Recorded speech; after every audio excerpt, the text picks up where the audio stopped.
शहर की स्वच्छता में लापरवाही बर्दाश्त नहीं, ईओ बंसल का सख्त संदेश। बाड़ी न्यूज। शहर की स्वच्छता व्यवस्था को लेकर प्रशासन पूरी तरह सतर्क नजर आ रहा है। जिला कलेक्टर श्रीमती निधि बी टी एवं उपखंड अधिकारी व प्रशासक श्री भगवत शरण त्यागी के निर्देशानुसार अधिशासी अधिकारी श्री उत्तम चंद्र बंसल ने बुधवार को नगर के विभिन्न क्षेत्रों का सघन निरीक्षण किया। निरीक्षण के दौरान ईओ बंसल ने साफ शब्दों में कहा कि शहर की साफ सफाई में किसी भी प्रकार की लापरवाही या शिथिलता कदापि स्वीकार्य नहीं है। उन्होंने सफाई कर्मचारियों एवं जमादारों को कड़े निर्देश देते हुए कहा कि सभी कर्मचारी अपने अपने कार्यक्षेत्र में पूरी जिम्मेदारी, तत्परता और अनुशासन के साथ कार्य करें। अधिशासी अधिकारी ने महाराज बाग, गुमत्तिकोनिया, अलीगढ़ रोड सहित शहर के प्रमुख स्थानों का दौरा कर सफाई व्यवस्था का बारीकी से जायजा लिया। इस दौरान उन्होंने संबंधित प्रभारियों को मौके पर ही आवश्यक दिशा निर्देश दिए और व्यवस्था को और अधिक प्रभावी, सुव्यवस्थित एवं सुदृढ़ बनाने पर जोर दिया। ईओ बंसल ने कहा कि एक स्वच्छ और सुंदर शहर का निर्माण केवल प्रशासन के प्रयासों से संभव नहीं है, बल्कि इसमें आमजन की भागीदारी भी उतनी ही महत्वपूर्ण है। उन्होंने सभी अधिकारियों, कर्मचारियों एवं नागरिकों से अपील की कि वे अपनी जिम्मेदारी निभाते हुए शहर को स्वच्छ, स्वस्थ और आदर्श बनाने में सहयोग करें। स्वच्छता ही सेवा, जनभागीदारी ही सफलता का आधार। ओवरलोड वाहनों से बेकाबू ट्रैफिक, शहरवासियों की बड़ी परेशानी। बाड़ी न्यूज। बाड़ी शहर में ओवरलोड भारी वाहनों की आवाजाही पर नियंत्रण नहीं होने से ट्रैफिक व्यवस्था पूरी तरह चरमराती नजर आ रही है। प्रशासन और ट्रैफिक पुलिस की अनदेखी के चलते आए दिन जाम और दुर्घटनाओं की स्थिति बन रही है, जिससे आमजन को भारी परेशानियों का सामना करना पड़ रहा है। मंगलवार को एक बार फिर भारद्वाज मार्ग के चौराहे पर उस समय लंबा जाम लग गया जब एक ट्रांसपोर्ट का ओवरलोड वाहन सड़क पर आड़ा खड़ा हो गया। देखते ही देखते दोनों ओर वाहनों की लंबी कतारें लग गईं और स्थिति काफी देर तक नियंत्रित नहीं हो सकी। जाम की स्थिति इतनी गंभीर हो गई कि उसमें 2 पुलिस गाड़ियां भी फंस गईं। इसके अलावा बड़ी संख्या में 2 पहिया, 4 पहिया और अन्य वाहन चालकों को लंबे समय तक इंतजार करना पड़ा। नवरात्रि में श्रद्धालुओं को भी झेलनी पड़ी परेशानी। नवरात्रि की सप्तमी के मौके पर मंदिरों और मेले में दर्शन के लिए जा रहे श्रद्धालुओं को भी इस जाम का खामियाजा भुगतना पड़ा। परिवार सहित निकले लोग घंटों तक जाम में फंसे रहे, जिससे धार्मिक उत्साह के बीच असुविधा का माहौल बन गया। बार बार उठ रहा मुद्दा, फिर भी नहीं समाधान। आपको बता दें कि शहर में भारी वाहनों की नो एंट्री और ओवरलोडिंग का मुद्दा सीएलजी बैठकों और मीडिया में कई बार उठाया जा चुका है। इसके बावजूद न तो नियमों का सख्ती से पालन कराया जा रहा है और न ही प्रभावी कार्रवाई की जा रही है। हादसों का खतरा लगातार बरकरार। गौरतलब है कि कुछ दिन पहले ही एक युवक की मौत भारी वाहन की चपेट में आने से हो चुकी है, लेकिन इसके बाद भी प्रशासन की ओर से कोई ठोस कदम नहीं उठाया गया है। जिम्मेदारों की चुप्पी पर उठ रहे सवाल। लगातार बिगड़ती ट्रैफिक व्यवस्था को लेकर अब शहरवासियों में आक्रोश बढ़ता जा रहा है। लोगों का कहना है कि यदि समय रहते ओवरलोड वाहनों पर सख्त कार्रवाई नहीं की गई, तो भविष्य में और बड़े हादसे हो सकते हैं। अब देखना होगा कि प्रशासन कब जागता है और शहर को जाम व हादसों से राहत दिलाने के लिए ठोस कदम उठाता है।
चंबल विकास के लिए मुरैना बाह रेल लाइन की मांग तेज, केंद्रीय मंत्रियों को भेजा प्रस्ताव।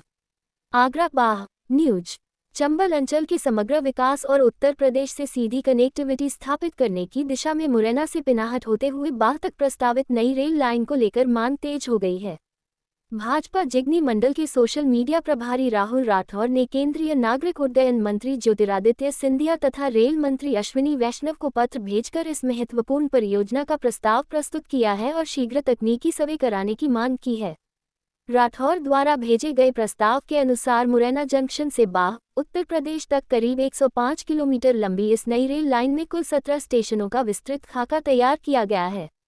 प्रस्तावित रूट में मुरैना जंक्शन, मुड़िया खेड़ा, जिगनी, खैरा मेबदा, बड़गांव, जतवो का पुरा, दिमनी, चांद का पुरा, अंबाह, हिंगवली, कुसुमा, रुआगांव, रछेड़, उसैत, पिनाहट, बटेश्वर होते हुए बाह तक का मार्ग शामिल है।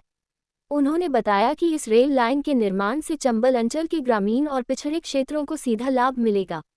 विशेष रूप से दिमनी और अंबाह क्षेत्र के किसानों को अपनी सब्जियां और अनाज बड़े बाजारों जैसे आगरा और दिल्ली तक आसानी से पहुंचाने का अवसर मिलेगा, जिससे उनकी आय में वृद्धि होगी। साथ ही परिवहन लागत कम होने से कृषि उत्पादों की प्रतिस्पर्धात्मकता भी बढ़ेगी। इसके अलावा विश्व प्रसिद्ध धार्मिक स्थल बटेश्वर धाम को रेल कनेक्टिविटी मिलने से धार्मिक पर्यटन को भी नई गति मिलेगी।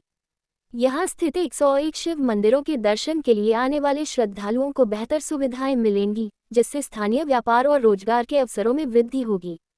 राठौर ने अपने पत्र में ये भी उल्लेख किया है कि चंबल की जनता को महाराज साहब के नाम से प्रसिद्ध ज्योतिरादित्य सिंधिया की दूरदर्शिता पर पूरा विश्वास है। उन्होंने उम्मीद जताई कि इस परियोजना के माध्यम से क्षेत्र में आर्थिक गतिविधियां बढ़ेंगी, युवाओं को रोजगार मिलेगा और आवागमन सुगम होगा। अंत में उन्होंने रेल मंत्रालय से मांग की है कि इस प्रस्तावित रेल मार्ग का जल्द से जल्द सर्वे कराया जाए, ताकि चंबल अंचल के विकास को नई दिशा मिल सके। अवैध पटाखा बाइक साइलेंसर पर पुलिस की सख्ती, 30 साइलेंसर रोड रोलर से नष्ट। बाड़ी न्यूज। जिले में अवैध मॉडिफाइड पटाखा बाइक साइलेंसर के खिलाफ पुलिस ने सख्त कार्रवाई करते हुए जब्त किए गए 30 साइलेंसरों को रोड रोलर चलाकर नष्ट कर दिया। ये कार्रवाई गुलाब बाग में पुलिस अधीक्षक विकास सांगवान के निर्देशन, अतिरिक्त पुलिस अधीक्षक वैभव शर्मा व एडीएफ बाड़ी कमल कुमार जानगिर के सुपरविजन तथा यातायात प्रभारी बलविंदर सिंह के नेतृत्व में की गई। पुलिस के अनुसार शहर में पटाखा बाइक साइलेंसर से होने वाला तेज शोर आमजन, मरीजों, बुजुर्गों और विद्यार्थियों के लिए परेशानी का कारण बन रहा था। लगातार अभियान चलाकर ऐसे साइलेंसर जब्त किए गए और अब उन्हें नष्ट किया गया है। एसपी विकास सांगवान ने स्पष्ट किया कि मॉडिफाइड साइलेंसर लगाना कानून का उल्लंघन है। आगे भी ऐसे वाहनों के खिलाफ अभियान जारी रहेगा और यदि कोई पटाखा साइलेंसर वाली बाइक सड़क पर मिली तो वाहन जब्त कर चालक के खिलाफ सख्त कार्रवाई की जाएगी। साथ ही वाहन चालकों को यातायात नियमों का पालन करने की सख्त हिदायत दी गई है।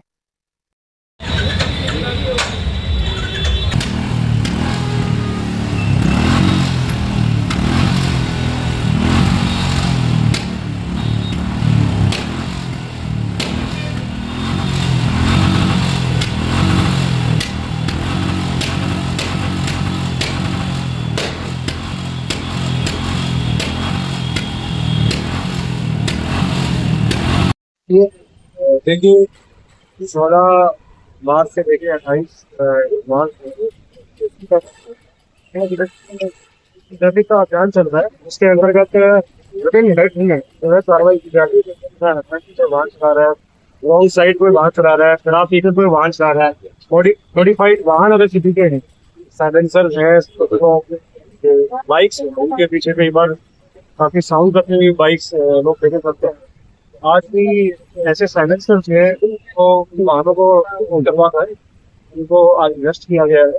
और मेरे ख्याल इस तरह से जो 15 दिवस के अभियान है वो चलते रहते हैं। जैसे जनवरी माह में भी माह भर रोड सेफ्टी का अभियान था, कार्यक्रम किए हुए थे और एनफोर्समेंट भी की गई थी। तो दोनों ही इसके पहलू हैं। साथ ही लोगों की समझाइश की जा रही है ट्रैफिक के पालन, और यदि कोई अवहेलना करते पाया जाता है तो उसके बाद इसमें कार्रवाई। अंबेडकर जयंती को लेकर बाड़ी में आमसभा, नई कार्यकारिणी का गठन। बाड़ी न्यूज। आगामी 26 मार्च 2026 को आयोजित होने वाली 135वीं अंबेडकर जयंती के उपलक्ष्य में अंबेडकर पार्क बाड़ी में बाबा साहेब डॉक्टर भीमराव अंबेडकर शोभा यात्रा समिति द्वारा एक आमसभा का आयोजन किया गया। बैठक की अध्यक्षता पूर्व सरपंच गोरेलाल जाटव ने की। सभा में अंबेडकर जयंती एवं शोभायात्रा की तैयारियों को लेकर महत्वपूर्ण बिंदुओं पर चर्चा की गई। इस दौरान सर्व समाज की सहमति से नई कार्यकारिणी का गठन किया गया। इसमें अध्यक्ष पद पर जगदीश प्रसाद रावत कांसोटी खेड़ा, महामंत्री पद पर आरिफ खान बाड़ी एवं कोषाध्यक्ष सचिव पद पर बदन सिंह बौद्ध को सर्वसम्मति से निर्वाचित किया गया। इसके अलावा संयोजक के रूप में बादशाह बाबू, संरक्षक के रूप में रामकुमार मीणा व नेमीचंद सहित अन्य पदों पर जवान सिंह मीणा, रामबाबू बौद्ध, जगन्नाथ मीणा, संगठन मंत्री राजवीर मीणा, सफीक खान व राजवीर कौशल, उपाध्यक्ष रामचरण पीटीआई, अमर सिंह पुनिया, लक्ष्मण सिंह बौद्ध, भरतलाल मीणा, भरतलाल दिवाकर, केशव मीणा, रामपति मीणा तथा मीडिया प्रभारी के रूप में रामदास तरुण को जिम्मेदारी सौंपी गई। बैठक में सर्व समाज के बड़ी संख्या में गणमान्य नागरिक उपस्थित रहे। कार्यक्रम के सफल आयोजन एवं कार्यकारिणी के विस्तार के लिए अगली बैठक 26 मार्च 2026 को शाम 4 बजे अंबेडकर पार्क बाड़ी में आयोजित की जाएगी, जिसमें सभी पदाधिकारियों एवं नागरिकों से उपस्थित रहने का आग्रह किया गया है। राजाखेड़ा में जेंडर सेंसिटिव सिटीजनशिप पायलट सफल, 250 छात्र लाभान्वित। राजाखेड़ा न्यूज। जगन फाउंडेशन ने द आजादी प्रोजेक्ट के साथ साझेदारी में लोहारी और गुन्नाकापुरा स्कूलों में जेंडर सेंसिटिव सिटीजनशिप GSC का 2 माह का पायलट सफलतापूर्वक पूरा किया। इस पहल से करीब 250 छात्र छात्राएं लाभान्वित हुए। कार्यक्रम के तहत 8 से 16 वर्ष के किशोरों को जेंडर समानता, भेदभाव की पहचान, सम्मान और समावेशन जैसे विषयों पर प्रशिक्षण दिया गया। इंटरैक्टिव गेम्स, वर्कशॉप, समूह चर्चा और प्रश्नोत्तर सत्रों के माध्यम से छात्रों को व्यावहारिक तरीके से जागरूक किया गया। कार्यक्रम की खास बात ट्रेन द ट्रेनर्स मॉडल रही, जिसमें चयनित छात्रों को ही आगे अपने साथियों और समुदाय में जागरूकता फैलाने के लिए तैयार किया गया। जगन फाउंडेशन के संस्थापक दुष्यंत शर्मा ने बताया कि कार्यक्रम को छात्रों से सकारात्मक प्रतिक्रिया मिली और यह पहल युवाओं में जेंडर न्यायपूर्ण नेतृत्व विकसित करने की दिशा में महत्वपूर्ण कदम है। वहीं प्रियाली सुर ने कहा कि यह पहल युवाओं को अपने समुदाय में समानता को बढ़ावा देने के लिए प्रेरित करेगी। ये कार्यक्रम धौलपुर क्षेत्र में जेंडर जागरूकता को बढ़ाने की दिशा में एक अहम प्रयास माना जा रहा है, जिससे भविष्य में व्यापक स्तर पर सकारात्मक बदलाव की उम्मीद है। मेरा नाम करिश्मा है। हमारे स्कूल में एक सर आते हैं, उनका नाम ऋषि है। वो हमें बहुत सारी चीज़ें सिखाते हैं। यहाँ तक कुछ गेम भी खिलाई थी उन्होंने, आइस ब्रेक का टावर बनाना, टोकरी में गेंद फेंकना, ये सारी चीज़ें कराई थी उन्होंने बहुत सारी हमें चीज़ें भी सिखाई थी, जैसे किसी में भेदभाव नहीं करना चाहिए, हमेशा एक दूसरे के साथ रहना चाहिए, सबके साथ खेलना चाहिए, सबसे मिलजुल के बातें करना चाहिए, सबके साथ रहना चाहिए हमें, और किसी में भी भेदभाव नहीं करना चाहिए कि मैं तेरे साथ नहीं बैठूंगी, इसके साथ बैठूंगी, कि मैं तेरे साथ खाना नहीं खाऊंगी, इसके साथ खाऊंगी। हम सब दोस्त हैं, हमें खाना खाना चाहिए एक दूसरे के साथ और रहना चाहिए। हम सब के सब एक जैसे हैं, कोई अगल नहीं है। यहाँ तक कि जाति पात में भी भेदभाव करना चाहिए। राजाखेड़ा अस्पताल की बदहाल व्यवस्था, एक्सरे मशीन खराब, दवाइयों की कमी से मरीज परेशान। राजाखेड़ा न्यूज। क्षेत्र के सरकारी अस्पताल की स्वास्थ्य सेवाएं इन दिनों गंभीर अव्यवस्थाओं का शिकार बनी हुई हैं। अस्पताल में एक्सरे मशीन लंबे समय से खराब पड़ी है, जिससे मरीजों को जांच के लिए बाहर जाना पड़ रहा है। वहीं दर्द निवारक दवाइयों, कैल्शियम सहित अन्य आवश्यक दवाओं की कमी के चलते मरीजों को काफी परेशानियों का सामना करना पड़ रहा है। स्थानीय डॉक्टरों का कहना है कि दवाइयों की कमी केवल राजाखेड़ा ही नहीं, बल्कि पूरे जिले में बनी हुई है। दूसरी ओर CMHO द्वारा दवाइयों की उपलब्धता का दावा किया जा रहा है। इस विरोधाभासी स्थिति के बीच मरीजों को राहत नहीं मिल पा रही है और उन्हें निजी मेडिकल स्टोरों पर निर्भर होना पड़ रहा है। अस्पताल में प्रसूता महिलाओं की स्थिति भी चिंताजनक बताई जा रही है। आरोप है कि जच्चाओं को सैनिटरी पैड जैसी आवश्यक सामग्री भी बाजार से मंगवानी पड़ रही है, जबकि यह सुविधा अस्पताल द्वारा उपलब्ध कराई जानी चाहिए। इसके अलावा जच्चा वार्ड में साफ सफाई की कमी, बेड पर चादरों का अभाव और डॉक्टरों का समय पर न पहुंचना आम समस्या बन गई है। स्थानीय लोगों का कहना है कि पहले की तुलना में अब अस्पताल में डिलीवरी के लिए आने वाली महिलाओं को अधिक कठिनाइयों का सामना करना पड़ रहा है। आपातकालीन स्थिति में भी पर्याप्त सुविधाएं नहीं मिल पा रही हैं, जिससे मरीजों और उनके परिजनों में रोष व्याप्त है। क्षेत्रवासियों ने उच्च अधिकारियों से अस्पताल की व्यवस्थाओं में शीघ्र सुधार करने, मशीनों को ठीक कराने और दवाइयों की नियमित उपलब्धता सुनिश्चित करने की मांग की है, ताकि आमजन को बेहतर स्वास्थ्य सेवाएं मिल सकें। ये डिलीवरी कहाँ की है? कितने बजे की डिलीवरी है ये? 2:30 बजे की। क्या क्या सुविधा मिली यहाँ से? कुछ नहीं मिला, पेड़ वगैरह कुछ मिले नहीं। पेड़ कहाँ से आए फिर? खरीद के लाई मैं 100 रुपए के। 100 रुपए के बाजार से? हाँ। यहाँ से कुछ नहीं दिया है? ठीक। जब दही ना तो सही बोलेगा कि नहीं। बाबरपुर कब की है डिलीवरी तुम्हारी? क्या क्या सामान मिला है यहाँ से? यहाँ से बस बच्चे के 2 जोड़ी कपड़े मिले हैं, बस और कुछ नहीं मिला। और सामान कहाँ से लाए फिर? बाहर से मेडिकल बाहर से क्या क्या लाए हो? पेड़ वगैरह है, और जो कोच वाला दस्तावेज होता है, वो सब बाजार से खरीदे हैं। कितने पैसे के लाए हो? पेड़ 200 रुपये का दोनों पड़ेगा। 200 रुपए के। वीडियो है रही तो लावे के तो दही। जो कोविड डिलीवरी है थे डिलीवरी बहु की भाई जी कब भई है थे? कल ले क्या बजे? 8:45 बजे। कल 24 तारीख में? हाँ। अच्छा, तो यहाँ से क्या मिलो तुम्हें? मन्ना कछु मिला ग्राम हो बाजार से खरीद के लानी। एक दूध मिलेगा बस। दूध कितना मिलोगे? 2 गिलास मिलेगा, एक चाबो पालेजी मिलेगा। बस। और बाजार से क्या लाई हो? बाजार से पेड़ लाए हैं और बच्चे को कपड़ा मिलेगा बस से। अच्छा, बाजार से पेड़ लाए, पेड़ यहाँ से नहीं मिले? नहीं मिले इतना वो। कागज दी? आता ही ना तो ड्राइंग करती है। वो कपड़े में काम चलाओ कौन कौन से काम की रही हो? हमारे सिद्धियापुरा जमन की मड़ंजा।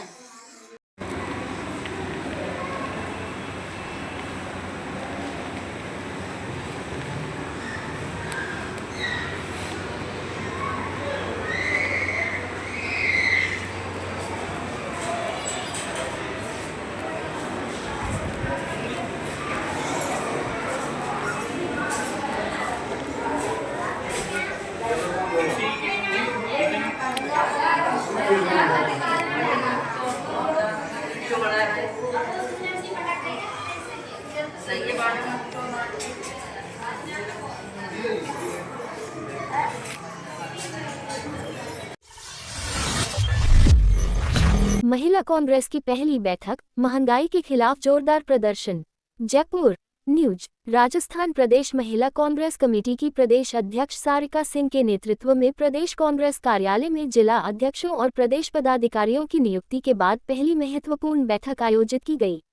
बैठक में सभी जिला अध्यक्षों व पदाधिकारियों ने उत्साहपूर्वक भाग लेते हुए संगठन को मजबूत बनाने और आगामी कार्यक्रमों को लेकर अपने सुझाव साझा किए। बैठक के बाद बढ़ती महंगाई, खासकर रसोई गैस के लगातार बढ़ते दामों के विरोध में प्रदेश कांग्रेस कार्यालय के बाहर जोरदार धरना प्रदर्शन किया गया। इस दौरान कार्यकर्ताओं ने केंद्र सरकार के खिलाफ नारेबाजी करते हुए आम जनता की समस्याओं को उठाया। प्रदर्शन में प्रदेश उपाध्यक्ष लीना शर्मा सहित अन्य पदाधिकारियों ने सक्रिय भागीदारी निभाई। नेताओं ने कहा कि महंगाई से आमजन परेशान है और कांग्रेस जनता की आवाज बनकर संघर्ष करती रहेगी। नमस्कार, मैं लीना शर्मा, प्रदेश उपाध्यक्ष महिला कांग्रेस राजस्थान। अखिल भारतीय महिला कांग्रेस कमेटी की राष्ट्रीय अध्यक्ष अलका लांबा जी के निर्देशानुसार आज राजस्थान प्रदेश अध्यक्ष सारिका सिंह जी के नेतृत्व में सभी जिले की जिलाध्यक्षों एवं प्रदेश पदाधिकारियों ने पीसीसी में एकत्रित होकर पीसीसी के बाहर रसोई गैस के बढ़े हुए दामों को लेकर धरना प्रदर्शन किया है। पहले ही महंगाई इतनी चरम सीमा पर थी, ऊपर से मोदी जी ने केंद्र सरकार ने एलपीजी गैस पर जो दाम बढ़ाए हैं उसका आज हमने विरोध प्रदर्शन किया है कि जिससे महिलाओं के रसोई का बजट पूरी तरह से बिगड़ गया है और आने वाले समय में भी रसोई गैस की किल्लत होने वाली है, जिसके लिए मोदी जी कल सदन में भी बोल चुके हैं कि हमें, जैसे हम कोरोना के संकट में एकजुट होकर लड़े थे, आगामी दिनों में कोरोना जैसा काल भी आ सकता है, तो इसका मतलब कहीं ना कहीं पूरी तरह से ये होने वाला है। तो उसी को लेकर हमने आज विरोध प्रदर्शन दिया है और सभी जिला अध्यक्षों की प्रभारियों की आज मैडम ने अपनी राजस्थान प्रदेश अध्यक्ष सारिका सिंह जी ने पहली मीटिंग ली है। जिला अध्यक्षों एवं प्रदेश पदाधिकारी जो हैं जिनको अभी नए प्रभार दिए गए हैं उनकी भी यहाँ पे मीटिंग हुई है और जैसा कि पीएम इज़ कॉम्प्रोमाइज्ड, तो हम सभी बहनों ने वाइट शर्ट पहन। RUIDP के जागरूकता कार्यक्रम में ITI छात्रों को स्वच्छता व FSTP की दी जानकारी। बाड़ी न्यूज। शहर में राजस्थान नगरीय आधारभूत विकास परियोजना RUIDP के तहत चलाए जा रहे जागरूकता अभियान के अंतर्गत सेम्पो रोड स्थित राजकीय ITI महाविद्यालय में छात्रों के लिए विशेष कार्यक्रम आयोजित किया गया। कार्यक्रम में जयपुर से आए कैप इकाई के जेंडर एक्सपर्ट चिरंजी लाल चंदेल ने विद्यार्थियों को faecal Slur treatment plant FSTP और उसके प्रबंधन के बारे में जानकारी दी। उन्होंने बताया कि सेप्टिक टैंकों से निकलने वाले अपशिष्ट को टैंकरों के माध्यम से बलवंत का अड्डा स्थित FSTP प्लांट पर ले जाकर शोधित किया जाएगा, जिससे खाद तैयार होगी और उसका उपयोग कृषि कार्यों में किया जा सकेगा। साथ ही शोधित पानी का उपयोग पेड़ पौधों के लिए किया जाएगा, जिससे शहर में स्वच्छता बनी रहेगी और पर्यावरण संरक्षण को बढ़ावा मिलेगा। इस दौरान कैप के CME मनोज श्रीवास्तव ने छात्रों को व्यक्तिगत स्वच्छता के महत्व के बारे में बताते हुए हाथ धोने के 7 चरणों की जानकारी दी तथा कचरा कूड़ेदान में डालने के लिए प्रेरित किया, जिससे बीमारियों की रोकथाम हो सके।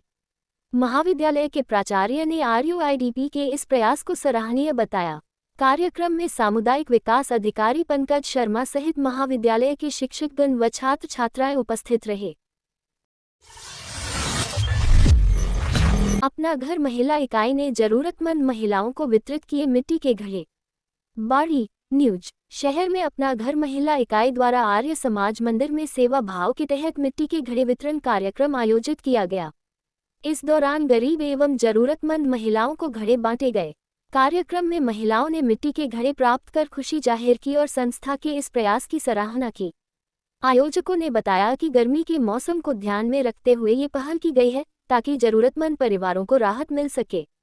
इस अवसर पर संस्था के संरक्षक कमलेश गर्ग, अध्यक्ष उषा मित्तल, सचिव नीलम मंगल सहित विमला मित्तल, निर्मला, सुनीता, आशा, रीना गोयल, रानी गर्ग, सविता, शिल्पी, गिरिजा, लता, रूबी, कमला देवी, विमला व कविता समेत कई महिला सदस्य उपस्थित रहीं। कार्यक्रम की जानकारी महिला मीडिया प्रभारी रोशनी शिवहरे द्वारा दी गई। मुख्यमंत्री सामूहिक विवाह योजना से आगरा में 6000 बेटियों का कन्यादान, सहायता राशि बढ़कर 1 लाख। आगरा न्यूज। योगी आदित्यनाथ के नेतृत्व में संचालित मुख्यमंत्री सामूहिक विवाह योजना आर्थिक रूप से कमजोर, श्रमिक और वंचित वर्गों के लिए बड़ी राहत साबित हो रही है। पिछले 9 वर्षों में आगरा जनपद में इस योजना के तहत करीब 6000 गरीब बेटियों का विवाह कराकर उन्हें सम्मानजनक वैवाहिक जीवन की शुरुआत कराई गई है। सरकार ने वित्तीय वर्ष 2025-26 से योजना की सहायता राशि 51 रुपये हजार से बढ़ाकर 1 लाख रुपये कर दी है। इसमें से 60 रुपये हजार सीधे कन्या के बैंक खाते में ट्रांसफर किए जाते हैं, जबकि शेष राशि विवाह आयोजन एवं गृहस्थी के सामान पर खर्च की जाती है। इस वित्तीय सहयोग के चलते चालू वर्ष में ही आगरा में 951 बेटियों का विवाह संपन्न कराया जा चुका है। ये योजना सामाजिक समरसता का भी उदाहरण बन रही है, जहां सामूहिक विवाह आयोजनों में विभिन्न धर्मों और समुदायों के जोड़े एक ही मंच पर अपने अपने रीति रिवाजों के अनुसार विवाह बंधन में बंधते हैं। इससे समाज में भाईचारा और एकता को मजबूती मिल रही है। प्रभारी जिला समाज कल्याण अधिकारी विजय लक्ष्मी मौर्य ने बताया कि इस योजना ने गरीब माता पिता की सबसे बड़ी चिंता दूर कर दी है। अब आर्थिक अभाव बेटियों की शादी में बाधा नहीं बन रहा है और परिवार अपनी बेटियों को सम्मानपूर्वक व खुशी खुशी विदा कर पा रहे हैं। राजकीय अभियांत्रिकी महाविद्यालय धौलपुर में नशा मुक्ति जागरूकता अभियान आयोजित।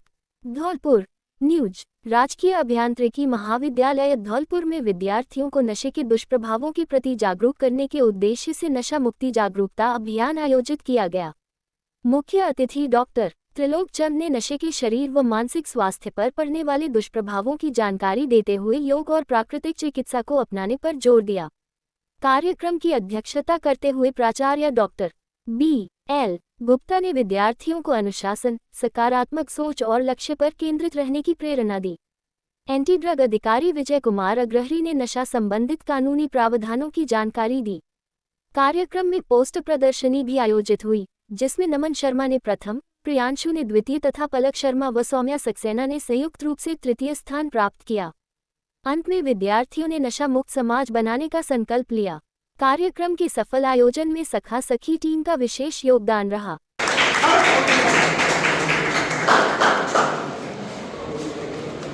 और हमारे पास जो सेकंड पोजीशन ली है वो है फर्स्ट ईयर के मिस्टर प्रियांशु।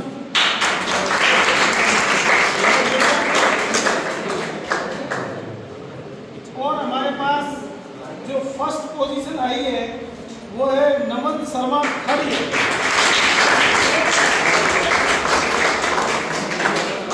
ये फर्स्ट पोजीशन का पोस्टर है, कलरफुल नहीं है, लेकिन उसके बाद भी ये सिंबॉलिक ना हो तो वो एक इम्पैक्ट दे रहा है कि अगर आपने ड्रग्स लिए तो आपका राम नाम। धौलपुर में पेंशनर्स का काला दिवस, वैधता अधिनियम 2025 के विरोध में प्रदर्शन। धौलपुर न्यूज। राजस्थान पेंशनर्स समाज के आह्वान पर पेंशनर्स ने वैधता अधिनियम मार्च 2025 के विरोध में काला दिवस मनाते हुए जोरदार प्रदर्शन किया। जिला अध्यक्ष विशंभर दयाल शर्मा के नेतृत्व में बड़ी संख्या में पेंशनर्स गांधी पार्क में एकत्रित हुए और काली पट्टी बांधकर विरोध जताया। इसके बाद पेंशनर्स ने जुलूस निकालते हुए जिला कलेक्ट्रेट तक मार्च किया और प्रधानमंत्री के नाम ज्ञापन सौंपकर अधिनियम को वापस लेने की मांग की। वक्ताओं ने कहा कि यह कानून पेंशनर्स के हितों को प्रभावित कर रहा है, जिससे उनमें नाराजगी है। मीडिया प्रभारी सुरेश गोस्वामी ने बताया कि यह विरोध प्रदेश भर में एक साथ किया गया। पेंशनर्स ने चेतावनी दी कि मांगें पूरी नहीं होने पर आंदोलन को और तेज किया जाएगा। मनिया में रसद विभाग की कार्रवाई, 13 घरेलू गैस सिलेंडर जब्त। धौलपुर न्यूज। जिले के मनिया कस्बे में रसद विभाग की टीम ने मंगलवार को अवैध गैस उपयोग के खिलाफ बड़ी कार्रवाई करते हुए 5 प्रतिष्ठानों पर छापेमारी की। इस दौरान कुल 13 घरेलू गैस सिलेंडर जब्त किए गए। जांच के दौरान त्यागी मार्केट में अवैध रिफिलिंग का मामला सामने आया, जहां से 5 सिलेंडर और एक मोटर बरामद की गई। इसके अलावा अग्रवन मैरेज होम से 2, कृष्णा मिष्ठान भंडार से 2 और नीरज चाट भंडार से 1 सिलेंडर जब्त किया गया। कार्रवाई के दौरान गजेंद्र बाबू शर्मा और जितेंद्र फौजदार मौजूद रहे। वहीं जिला रसद अधिकारी मनी खींची ने बताया कि जिले में गैस आपूर्ति सामान्य है और नियमानुसार वितरण किया जा रहा है। उन्होंने बताया कि नए नियमों के तहत उज्ज्वला योजना के लाभार्थियों के लिए 45 दिन और सामान्य उपभोक्ताओं के लिए 25 दिन में गैस बुकिंग का प्रावधान किया गया है।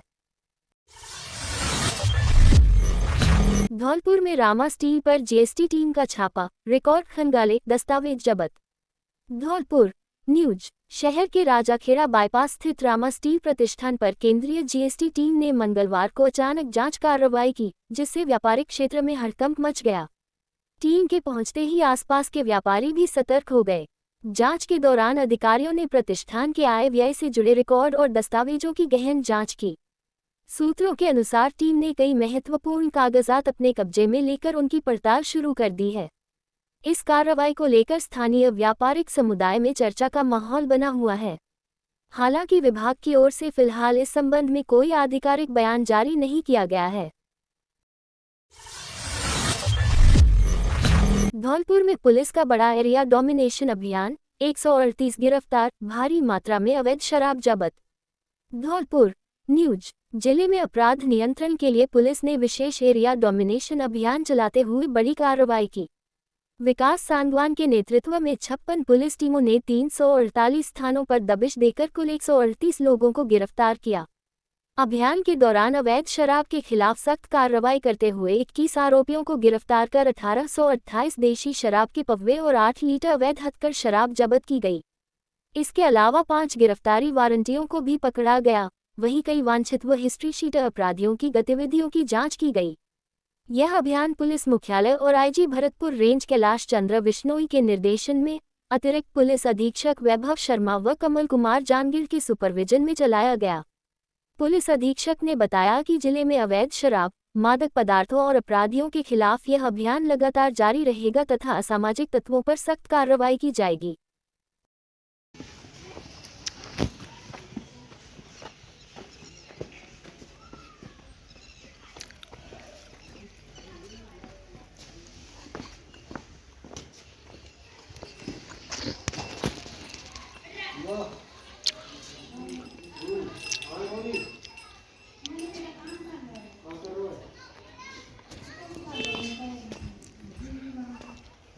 काम कर रहा है। मेगा पीटीएम में छात्र सम्मान, अभिभावकों को बताई शैक्षणिक प्रगति। राजाखेड़ा न्यूज। राजकीय उच्च माध्यमिक विद्यालय सिकरौदा में मेगा पीटीएम, पीएम एवं विद्यार्थी सम्मान समारोह उत्साहपूर्वक आयोजित किया गया। कार्यक्रम की अध्यक्षता प्राचार्य नरेंद्र कुमार जैन ने की। जबकि मुख्य अतिथि के रूप में समाजसेवी जालम सिंह उपस्थित रहे। कार्यक्रम का शुभारंभ मां सरस्वती की प्रतिमा पर माल्यार्पण व दीप प्रज्वलन से हुआ। इस दौरान विद्यालय की छात्रा नम्रता दीक्षित को माध्यमिक परीक्षा में 88.5% अंक प्राप्त कर प्रथम स्थान हासिल करने पर सम्मानित किया गया। मेगा पीटीएम के माध्यम से अभिभावकों को विद्यार्थियों की शैक्षणिक प्रगति से अवगत कराया गया और उनके सुझाव लिए गए। अतिथियों ने विद्यार्थियों को परिश्रम व अनुशासन के साथ आगे बढ़ने की प्रेरणा दी। अंत में प्राचार्य ने सभी का आभार जताते हुए कहा कि ऐसे आयोजन शिक्षक, अभिभावक और विद्यार्थियों के बीच बेहतर समन्वय स्थापित करते हैं। कार्यक्रम में शिक्षकगण, अभिभावक व गणमान्य नागरिक उपस्थित। धौलपुर में ऑपरेशन कैच के तहत 54 वाहन सीज, 15.20 लाख रुपए वसूले। धौलपुर न्यूज। परिवहन विभाग ने बकाया टैक्स वाले वाहनों के खिलाफ ऑपरेशन कैच अभियान चलाते हुए पहले ही दिन बड़ी कार्रवाई की। इस दौरान 54 भार वाहनों को सीज कर करीब 15.20 लाख रुपए का कर वसूला गया। विभाग के अनुसार बिना टैक्स चुकाए सड़क पर चलने वाले वाहनों के खिलाफ मोटर वाहन अधिनियम के तहत कार्रवाई की जा रही है। ऐसे मामलों में बकाया कर के साथ ब्याज, 3% प्रशमन राशि और 5,000 रुपये तक का जुर्माना भी वसूला जा रहा है। गंभीर मामलों में वाहन की आरसी निलंबित करने की कार्रवाई भी की जा सकती है। यह अभियान जिले के सरमथुरा, बसेड़ी, बाड़ी और राजाखेड़ा सहित सभी क्षेत्रों में सख्ती से चलाया जा रहा है। जिला परिवहन अधिकारी गौरव यादव ने बताया कि टैक्स जमा नहीं कराने वाले वाहन मालिकों के खिलाफ कार्रवाई आगे भी जारी रहेगी। उन्होंने सभी वाहन स्वामियों से अपील की है कि वे जल्द से जल्द अपना बकाया कर जमा कर दें ताकि कार्रवाई और आर्थिक नुकसान से बचा जा सके। बालिका शिक्षा व सुरक्षा को प्राथमिकता से लागू हों योजनाएं, जिला कलेक्टर। धौलपुर न्यूज। जिला कलेक्टर श्रीनिधि बीटी की अध्यक्षता में Beti Bachao Beti Padhao one stop centre प्रबंधन एवं महिला समाधान समिति की जिला स्तरीय बैठक आयोजित की गई। बैठक में वन स्टॉप सेंटर पर प्राप्त प्रकरणों की समीक्षा करते हुए उनकी संवेदनशीलता के साथ त्वरित निस्तारण और नियमित फॉलोअप के निर्देश दिए गए। जिला कलेक्टर ने महिला समाधान समिति के तहत सभी विभागों में, जहां 10 या अधिक कर्मचारी कार्यरत हैं, आंतरिक शिकायत समितियां गठित करने के निर्देश दिए। साथ ही महिला सुरक्षा सलाह केंद्रों में दर्ज मामलों की नियमित समीक्षा पर जोर दिया। बेटी बचाओ बेटी पढ़ाओ योजना के तहत बालिकाओं को प्रोत्साहन देने के लिए उच्च अंक प्राप्त करने वाली छात्राओं को प्रोत्साहन राशि, बालिका प्रधान विद्यालयों में सीसीटीवी कैमरे और खेल गतिविधियों हेतु स्पोर्ट्स किट उपलब्ध कराने के लिए प्रस्ताव तैयार करने के निर्देश दिए गए। इस दौरान पुलिस अधीक्षक विकास सांगवान ने महिला थानों में संचालित सुरक्षा सलाह केंद्रों की भूमिका और घरेलू हिंसा मामलों में काउंसलिंग की महत्ता पर प्रकाश डाला। बैठक में जिला परिषद के अतिरिक्त मुख्य कार्यकारी अधिकारी बबलीराम जाट सहित शिक्षा, स्वास्थ्य व सामाजिक न्याय विभाग के अधिकारी मौजूद रहे।